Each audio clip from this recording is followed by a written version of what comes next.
आप अगर किसी भी क्षेत्र में विजेता बनने की थोड़ी ही दूरी पर हो और आपका सपना टूट जाए तो आप किस्मत को दोष देंगे या फिर कहेंगे ये मेरे साथ ही क्यों हुआ। मैं नीरज सोनी आज बात करूंगा कैरोली तकाच की, जिन्होंने अपना दायां हाथ राइट हैंड दुर्घटना में खो देने के बाद भी अपने बाएं हाथ से अपने लेफ्ट हैंड से ओलंपिक में गोल्ड मेडल जीत लिया।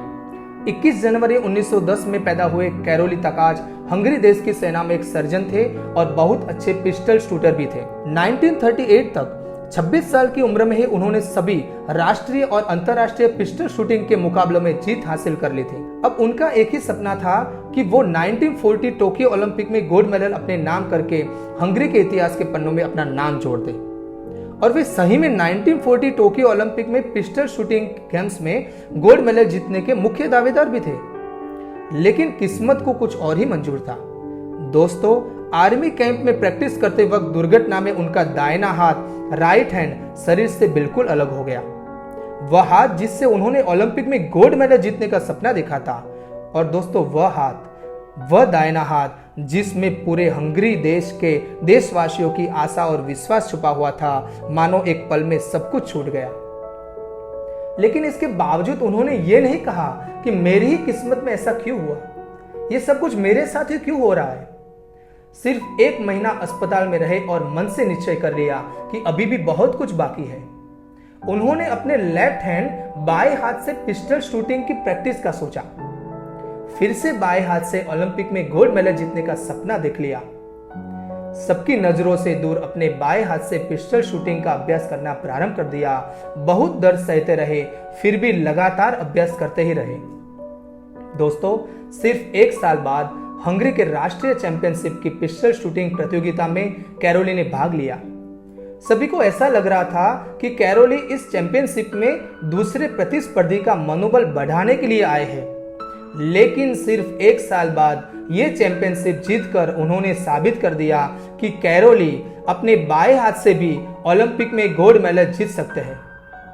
और ऐसे एक बार फिर कैरोली हंगरी के देशवासियों के लिए हीरो बन गए।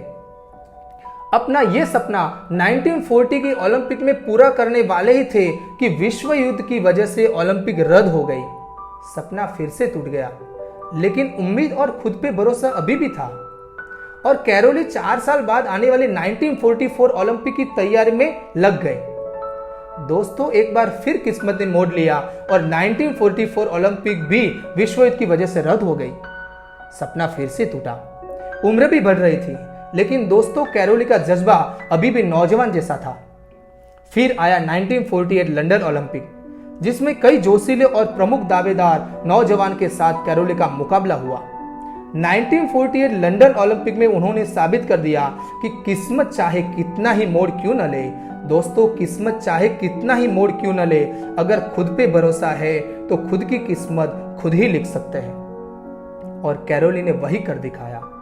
उन्होंने पिस्टल शूटिंग में गोल्ड मेडल जीतकर पूरे हंगरी देश के देशवासियों के सपने को साकार कर दिया। इतिहास के पन्नों पर अपना नाम जोड़ दिया। अद्भुत, अविश्वसनीय ये कहानी अभी खत्म नहीं हुई। दोस्तों, ये विजेता ने 4 साल बाद 1952 में हेलसिंकी ओलंपिक में फिर से भाग लिया। यही चैंपियन ने फिर एक बार ओलंपिक में गोल्ड मेडल अपने नाम कर दिया।